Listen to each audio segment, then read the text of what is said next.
দিন গড়িয়ে সন্ধ্যা নামতেই আলো ঝলমলে হয়ে ওঠে মধ্যপ্রাচ্যের দেশ কাতারের রাজধানী দোহা। মুগ্ধতা ছড়ায় শহরটির সাগরপাড়ের এলাকা আল কার্নিশ। বাহারি আলো আর বিলাসবহুল অট্টালিকার প্রতিচ্ছবি ডিঙিয়ে নৌযানে করে ভেসে বেড়াতে শুরু করেন পর্যটকরা। শীত মৌসুম এলেই এই ভ্রমণ আয়োজন বেড়ে যায় কয়েক গুণ। ভ্রমণ পিপাসুদের আনাগোনায় মুখর হয়ে ওঠে দোহার আল কার্নিশ এলাকা। হাজারো কর্মব্যস্ততার মাঝে বিদেশের মাটিতে নৌ ভ্রমণের এই সুযোগ পেয়ে খুশি প্রবাসী বাংলাদেশিরা।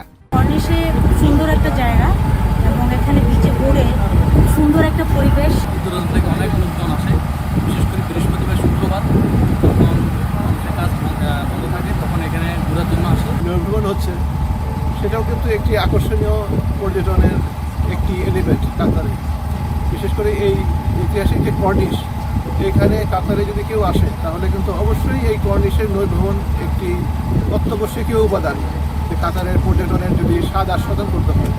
মাথাপিছু আয়ে মধ্যপ্রাচ্যের সবচেয়ে ধনী দেশ কাতারে গত 2022 সালের ফুটবল বিশ্বকাপ আয়োজনকে কেন্দ্র করে ব্যাপক অবকাঠামো উন্নয়ন হয়েছে। গড়ে উঠেছে দৃষ্টিনন্দন সব ইমারত। বিদেশি পর্যটকদের আকৃষ্ট করতে তৎপরতা বাড়িয়েছে কাতার সরকার। এখন কাতার